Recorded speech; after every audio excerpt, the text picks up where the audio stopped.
Hello, A Plus Auto Advice here. Today we're going to be talking about things to look for when buying a pre-owned vehicle. This could apply for buying a car off Facebook, Craigslist, anything private party, and it also can apply for buying vehicles from an auction if you're a dealer just starting out and don't know what to look for, or if you're just a retail customer and you're going to a dealership buying a pre-owned vehicle. It doesn't matter if it's 15 years old or 2 months old. There can still be issues with pretty much anything. It's a mechanical object. Things break, things get fixed. Doesn't necessarily mean it's a bad car, but I'm going to show you guys what to look for and what I look for when buying one. This here is a 2010 Ford Focus. The car is going on 13 years old. One I have here at my dealership that I bought to resell to a retail customer. Been actually enjoying driving it myself here for a few months because of the fuel prices of these days. But we'll break it up into body and mechanical.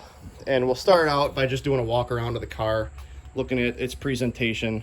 I don't want to say judge a book by its cover, but usually if the car presents decent from the outside, you know, looks like it's been pretty well taken care of, chances are it has been.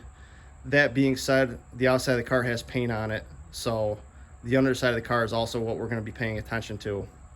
This car sits in upstate New York. We have a lot of rough weather up here, sand, salt, hail, you name it, trees flying around. So do a walk around of the car. This car is black, so it does show a lot of imperfections if there is something wrong with it. You look right down the door line. One of the first things I do is walk around the car, look down the door line. If there happens to be any kind of plastic in this car, body repair, door repair, like somebody put a door on it or push the shopping cart into it, you would see fluctuations and ripples in your body panels. These two doors here look like they're almost straight as an arrow. They look like a mirror almost. That's what you're looking for. Same with the quarter panel here in the back. All right, walk to the other side. We'll take a look. This side of the car also presents very well. It looks like there might be a small door ding about halfway up the driver's door. I don't even know if you can see it there, right where that tire is, the bottom of the tire. Okay, so you know, it's a pre-owned car. Somebody probably opened up a door into it at one point, left a little door ding. Further walking around the car, the next thing I like to look for, and this is a big thing for me, a lot of people don't do this and they just don't know to do it, but that's why I'm here, is I start looking for body panel changes. Okay, so if this car has been cut up or it's been in an accident, chances are, you know, somebody will have put a door on it or put a fender on it or put a hood on it. So the things that I look for are, the first thing I look for is original door jamb stickers. And you could say, oh, yep, there it is. There's a door jamb sticker. It says Ford Motor Company on it. Well, what's to say I didn't buy this thing from a parts yard and just throw it on? So what we do here, look at your door jamb sticker when you're buying one of these things. Check out the last four of the VIN, 4789. Confirm it matches the car. All right, look at your door. Look at your VIN tag, 4789. It's the original door on the car. In addition to that, it has the original tire pressure sensor tag on the door jamb. If this thing was broadside and somebody put a B-pillar in it, chances are people don't take the time to buy these stickers from the dealer to replace them. So if somebody repainted this whole panel, they'd probably just leave it off. Windows, you got an original, if you can see it, Ford glass there. There's a stamping on it. There's also a Ford glass right there. Look at the windshield. All right, so this particular car, you look at the windshield, it says acoustic shield here. We're looking for a Ford emblem in the corner of the windshield. This one doesn't have one. It would be right here. It would say Ford, probably built in Kentucky, Kentucky manufacturing plant. Does that mean this is a bad car? It's been rolled over? Absolutely not.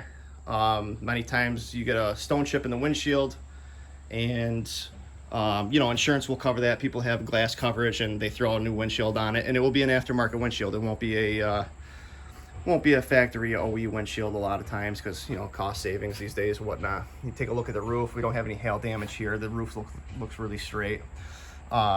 Next thing I look for is the nose. All right, so we cover the doors, we cover the windshield. You pop the hood on this car, you start looking around. I look for rust. First place that they rust is up underneath the hood. On the pinch welds, we go all the way across where there's seam sealer, and we don't have any rust here, so that's a good thing. The hood is the first thing that sees the salt and sand when you're following somebody.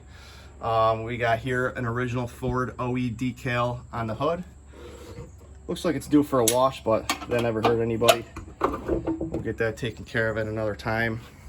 Fenders, all right, so this car is a 2010. Like I said, if somebody had an accident with it, chances are they put an aftermarket fender on it.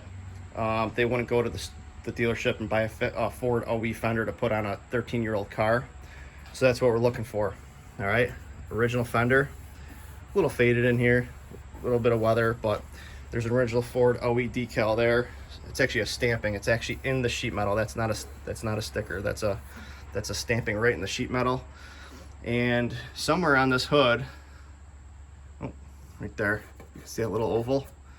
There's a Ford OE decal, original weather strippings, etc.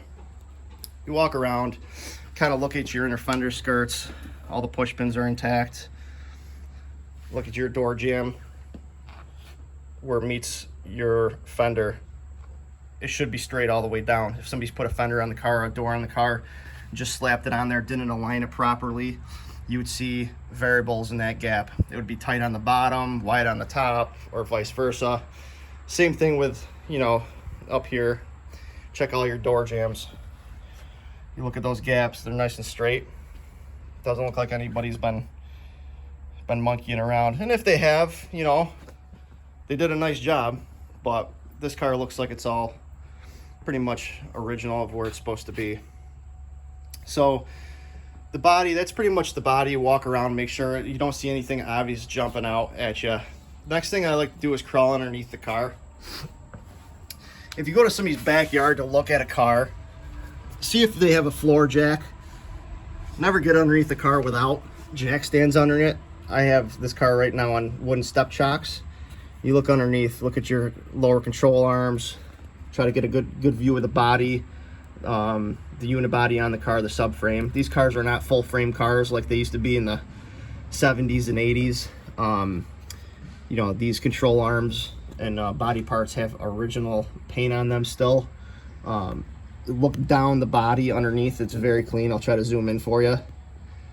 See subframe rails, you can see fuel lines, evap lines in there. And then look at your rockers. You look at the inside of the rockers, the pinch welds. If it's rotten on the outside where you can see it, then I would stay away from it. The key is to look on the underside of the car where the weather really hits. You can kind of see, it's difficult to see from under here, but this car presents very, very well underneath where all your mechanicals are. Steering rack looks nice. The lines look nice on it. See a shiny part right here, you say, whoa, somebody's been in here. Well, these cars are known for lower motor mount, wishbone bushings going bad. Looks like somebody replaced it at one time, probably not that long ago. Lower dust shields, you can see right there, there's another Ford emblem right there. That's an OE part. Transmission pan looks nice and shiny. So you kind of go over here, say, well, somebody's been in here.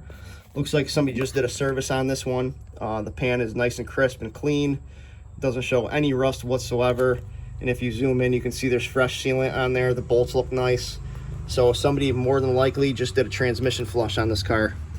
So while you're under here, you can get a good look at your tires. You don't have to be under the car to get a good look at those. These tires look like they're about 70-75% tread left remaining on them.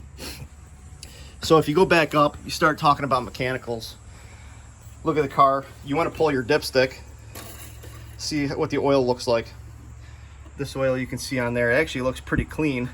You know, if it's dark black, it's probably well overdue for an oil change. This oil looks actually like it's pretty clean, like it hasn't been done that long ago. Same thing with the transmission. Now, a lot of people just pull the transmission dipstick and say, yep, it's red, it's clean, it's full, whatever. These cars, automatic transmissions, unless it's a CVT, has to be running while you check it. So proper procedure is start the car up, put it in gear for about 10-15 seconds, put it back in neutral, pull the stick, wipe it off, and then check it. And it should be somewhere in your slotted mark there between minimum and maximum. If you know what transmission fluid is supposed to smell like, you can give the dipstick a sniff, quick sniff, see if it smells like it's burnt. It should smell like burnt clutch fluid if something's wrong with it. If you don't know what good transmission fluid smells like. I'm not telling you to sniff the whole thing, but if you have a fresh quart, you can kind of just get an idea of what the scent smells like when good, clean transmission fluid is in your car. This fluid actually smells very good. I don't want to say it smells good, but it smells like it's supposed to. It smells like good, fresh transmission fluid, which is very important. You're supposed to service those things about every 50,000 miles. Down here, looks like your antifreeze coolant level is where it's supposed to be. And you know, everything looks like it's pretty much intact here. Battery terminals look nice. You know, sometimes people take those off, clean them up. Look at your shock towers in here. Okay, this is where you start looking for hidden rust. Look for pinch welds. You know, look at your pinch welds in here where it starts to rust. Usually those always have a ton of rust on them. Look at your shock towers, your strut towers here. These actually look really clean for this car. You know, overall this car presents really, really clean for its age. You're looking at your AC lines over here, same thing. Your strut towers look nice. You can kind of poke your head down in there, look at any kind of wiring. Just look for anything that jumps out at you. You can look down where your unirails are, look for anything that's crumpled. It's hard to see. I don't have a flashlight on me right now. That's one thing I do recommend bringing with you. Even if you're looking at a car in the daytime, stick a flashlight down in there. Look at your unirails front to back. You will be able to see if anything's crumpled up, if it's been in an accident. So moving on to the interior, you know, everything presents like it's supposed to here. What I would recommend doing, the first thing I like to do is just testing all of your electronics.